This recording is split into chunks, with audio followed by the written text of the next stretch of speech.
वो दोस्त जो 8 से 12 घंटे बैठते हैं, they're in severe danger of having osteoporosis, कमर के दर्द, घुटनों के दर्द, टेम्परेचर हाई, एक temperature low, sudden change of temperature हुआ तो दर्दें शुरू होगी। आप जब बैठें तो आपके चंद एंगल्स दुरुस्त हों। वो जो क्रैम्प्स पड़ने की बहुत बड़ी वजह ये डिहाइड्रेशन है। बात कर लेते हैं कुछ सेहत के हवाले से, क्योंकि जान है तो जहान है। सर्दियों के मौसम में अक्सर लोग ये शिकायत करते हैं कि उनकी गर्दन के पट्टे अकड़ गए हैं या फिर कमर में हर वक्त दर्द रहता है।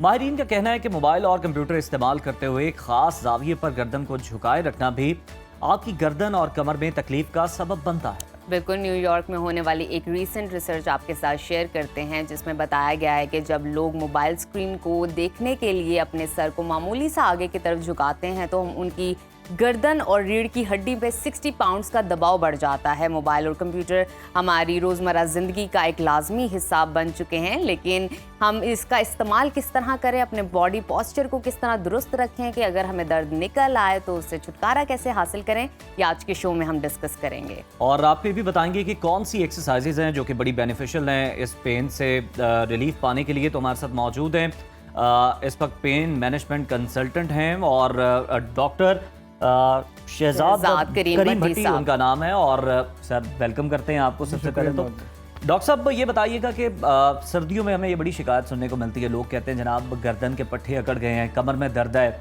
चलें, कमर में तो कुछ ये भी एक वजह हो सकती है कि हम जो लोग हैं ना, हम दोनों पाँव पे पूरी तरह वजन ही नहीं डालते। खड़े होंगे तो एक टांग पे खड़े होंगे, ये इस तरह के बड़े मसाइल हैं। तो ज़रा पोस्चर्स भी बताइएगा कि कौन से हमें इख्तियार करने चाहिए। देखिए, दो पोस्चर्स नहायत ज़रूरी है जो हमें मालूम होने चाहिए कि एक तो ये कि बैठना कैसे है, नंबर 2 ये कि खड़े कैसे होना है, ताकि जितनी देर भी आप बैठे रहें आपको पेन ना हो और जितनी देर भी आप खड़े रहें आप अनकंफर्टेबल ना हो। अब बैठने के लिए 3-4 खासतौर पे वो लोग जो कंप्यूटर के सामने बैठ के हम उनको 3 हिस्सों में तकसीम करते हैं। एक वो जिनको कम खतरा है, वो जो 4 घंटे से कम बैठते हैं। जो सर ज़्यादा खतरा है वो 4 से 8 घंटे बैठते हैं। और वो दोस्त जो 8 से 12 घंटे बैठते हैं, they're in severe danger of having osteoporosis, कमर के दर्द, घुटनों के दर्द, सर में दर्द, इनके सबसे ज़्यादा हमारे पास पेशेंट्स ही आते हैं। अच्छा, शुरू इस बात से करते हैं कि दर्द शुरू कैसे होती है। शुरू कैसे होता है? मैं सबसे ज़्यादा जो लोग छूटते हैं वो जो सुबह दर्द के साथ उठते हैं। बहुत ये बड़ा मसला है डॉक्टर साहब। उठते साथ या तो कमर में दर्द है या गर्दन में दर्द है। ये आप दो चीज़ों का ध्यान रखें। आप ये सोचें कि आजकल सर्दियों में आप जिस कमरे में सो रहे हैं वो सबसे बेस्ट और सबसे गर्म कमरा है। कमरा गर्म है, आपका बेड गर्म है, आप कंबल या रज़ाई लेके सो रहे हैं। उसके बाद आपने क्या किया, सुबह फजर की नमाज़ पढ़नी है, या आप ऐसे कमरे में चले गए जो पूरे घर का सबसे ठंडा कमरा है और जो पहना था वो भी उतार दिया। हाँ। इसका मतलब ये है कि एक टेम्परेचर हाई, एक temperature low, sudden change of temperature हुआ तो दर्दें शुरू होगी। ठीक है। यानी हम इतने पैसे लगाते हैं घर में, एसी में, हीटिंग करने में, बाथरूम को कोई नहीं देखता तो इतना ठंडा है, क्यों इतना ठंडा है। अगर आप छोटा सा हीटर बाथरूम में 5-10 मिनट की लगा दें, आपकी 50% दर्दें खत्म हो जाएंगी। बड़ी आपने अहम बात की है। मेन चीज अब सुबह हमारे बड़े भी ये कहा करते थे ठंडे गर्म का ख्याल रखा करें। और हम बुजुर्गों का ख्याल रखते हैं इस तरह के कमरे से। जब आप उनको वॉशरूम लेकर जाते हैं तो आप इस चीज़ का ख्याल रखते हैं। डॉक्टर साहब मुझे ये बताइए, एक तो ये बॉडी टेम्परेचर की आपने बात की, सेकेंडली उठते साथ जो आपकी कमर में दर्द होता है, आप इस तरह का कुछ चेंज नहीं आया टेम्परेचर में, और एक गर्दन में दर्द है, क्या हमारा बॉडी पॉस्चर सोते हुए ठीक नहीं था? किस तरह का होना चाहिए? दो चीज़ें, इसमें भी 2 चीज़ें। ठीक है। आप ये देखें कि आप ये सोचें कि रात को सोने से पहले मैंने अपना मोबाइल फ़ोन कितनी देर यूज़ किया। अच्छा। सोने से पहले। ठीक। अब वो तकिया सीधा होगा, टेढ़ा होगा, उल्टा होगा, गर्दन का एंगल गलत होगा। और अक्सर हमारे मेरे पास जो पेशेंट्स आते हैं वो जब सोते हैं तो फ़ोन उनके चेस्ट पे पड़ा होता है या साइड पे पड़ा होता है, उनको पता ही नहीं चलता कब वो सो गए। इसका मतलब है कि जब सोए थे तो पोस्चर गलत था। नंबर 2, आजकल हमारे पास बेतहाशा ये लोग आते हैं, ये गद्दे और इस किस्म की चीज़ें मेडिकेटेड। देखिए, हर बंदे को हर चीज़ सूट नहीं करती। अच्छा। अगर आपको एक मेडिकेटेड गद्दा सूट कर रहा है तो हो सकता है इनको या मुझे सूट ना करे। तो हमें अपने मुताबिक ये देखना है कि महंगे गद्दे, महंगी चीज़ें खरीदने की ज़रूरत नहीं है। आप सिर्फ ये देखें कि आपका जो बेड है वो सीधा हो, वो यूं ना हो, ताकि आपकी बॉडी कर्व ना करे। कर्व नहीं करेगी तो आप उसके मुताबिक। नंबर 2, उल्टा ना सोएं, उल्टा ना कर रहे होते हैं चीज़ें अपने आप को ना। अब मैंने कुछ देखा है कि कुछ लोगों की मतलब माशाल्लाह बड़ी गाड़ियाँ, लग्जरी हैं, सीट्स बड़ी कंफर्टेबल हैं, लेकिन उसके बावजूद उन्होंने पीछे कुशन रखा हुआ, किसी ने रेकमेंड नहीं किया, और एज भी उनकी उस तरह से नहीं है।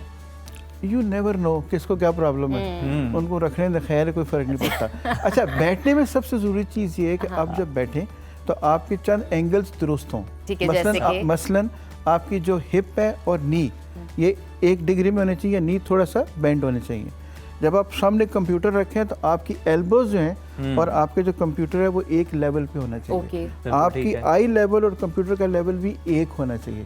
अगर आप इस तरह, और आपके फुट जो है दोनों, वो दोनों के दोनों बिल्कुल सीधे उसके ऊपर रेस्ट करें, यानी 90 डिग्री का एंगल बनता है, ये भी 90 का बनता है, वो भी 90 का बनता है।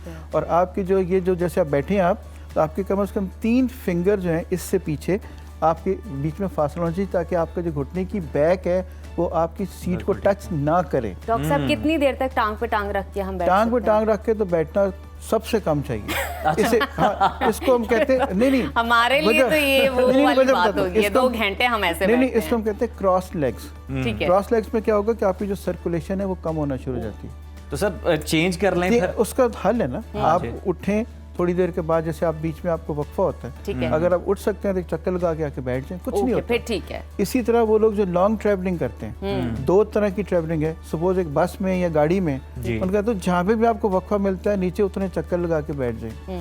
Number 2, being a consultant and being a traveller, मैं सबको ये मशवरा देता हूँ, कोशिश करें कि अगर आप जहाज़ में जा रहे हैं तो विंडो वाली सीट मत लें। अच्छा। विंडो वाली सीट मत लें, क्योंकि विंडो वाली सीट पे लंबे सफ़र में बंदा फंस जाता है। आप आयल वाली सीट लें, अगर बिजनेस क्लास नहीं है तो आयल वाली सीट लें, हर आधे घंटे बाद उठें, एक चक्कर लगाएं, आके फिर बैठ जाएं। डॉक्टर ओके, ना ओके, दर्द ओके। होगी, ना डीवीटी होगी, ठीक है। ना आपको डिप्रेशन होगी, ना आपको जो बैरोमीट्रिक प्रेशर चेंजेस होती है वो होंगी, और ना आप जो उठेंगे तो जब आप उतरेंगे जहाज से या अपने सफ़र से, यू विल बी फ्रेश। तो कंफर्टेबल हम होंगे। Comfortable, मुझे बिल्कुल। वर्जिशों के बारे में बताइए। सबसे For पहले example, गर्दन से शुरू कर लेते हैं। घर में आप बैठे हैं, आपकी गर्दन में दर्द है, मतलब इंस्टेंटली हम कौन सी ऐसी एक्सरसाइज करें कि हमारी ये गर्दन की दर्द ठीक हो जाए? स्ट्रेचिंग स्ट्रेचिंग करें। स्ट्रेचिंग करें। देखिए, स्ट्रेचिंग से मुराद अगर आप उठ के अपनी गर्दन को दाएं बाएं, जैसे हम सलाम फेरते हैं, आगे है। पीछे करते हैं, ये भी करते रहेंगे तो कुछ भी नहीं होगा। ओके। और गर्दन को हमने देखें, उसके बाद दूसरा मसला क्या होता है, हम खड़े ठीक नहीं होते। अब खड़े होने के भी 3-4 रूल्स हैं। आपने खड़े होना है तो आपने अपने जो कंधे हैं इनको आपने स्ट्रेट रखना है और इनको टाइट नहीं करना। जिस्म का कोई हिस्सा भी जब टाइट होना शुरू हो जाएगा, जैसे आप टांगे अकड़ा के वॉक नहीं कर सकते, अब टांगे जब रिलैक्स होंगी तो आप कर सकते हैं। इसी तरह अब सब रूल ये कहता है कि आपके जो दोनों अंगूठा और उसके साथ वाली उंगली और आपकी नी एक लाइन में होने चाहिए। ठीक है। आपकी हिप, अगर आप सपोज दीवार के साथ खड़े हैं, आप कैसे चेक करेंगे? आपकी हिप, ये जो बैक ऑफ योर हील्स और आपके शोल्डर और सर, ये अगर दीवार के साथ लग रहा है, इसका मतलब है कि आप ठीक खड़े हैं। अगर ऐसे है तो इसका मतलब है कि आप कंफर्टेबल नहीं हैं। एक तो बुरा लगेगा एस्थेटिकली, और नंबर 2, जब आप खड़े होंगे तो आपकी सारी बॉडी जो कि बैलेंस में नहीं होगी, दर्दें शुरू हो जाएंगी। नंबर 3, जैसे बैठने की आखिरी चीज़ जो रह गई थी, जैसे अब आप दोनों बैठे हैं, you always sit your back straight.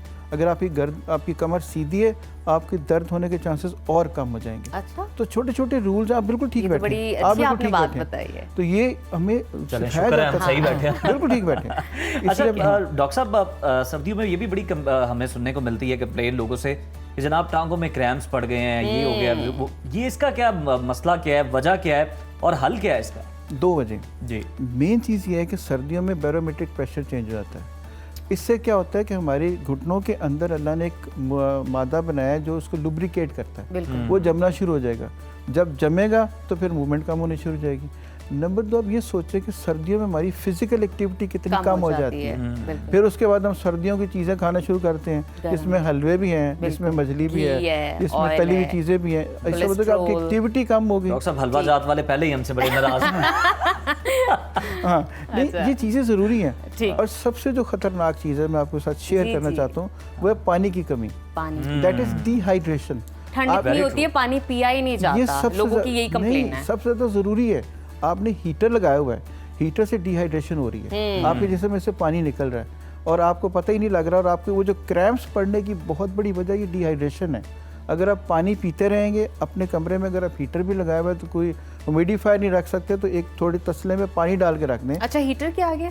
Heater के आगे, ताकि कमरे के अंदर ह्यूमिडिटी का लेवल गैस के हीटर की बात करें? दोनों हीटर्स, दोनों हीटर्स। अच्छा, इलेक्ट्रिक तो ज़रूर करें, और लेकिन अगर गैस के साथ रख लें तो पानी की कमी ना। और ये जो आप बता रहे हैं ना, जिसमें क्रैम्प्स पड़ते हैं, इसमें से बहुत बड़ी वजह डिहाइड्रेशन है। डॉक्टर साहब आपने बड़ी बेहतरीन और बड़ी मुफीद हमें टिप्स दी हैं, आपका बहुत शुक्रिया। आपकी आमद को हमारी ऑडियंस का बड़ा इससे भला होगा, बड़ा फायदा होगा हम सबको।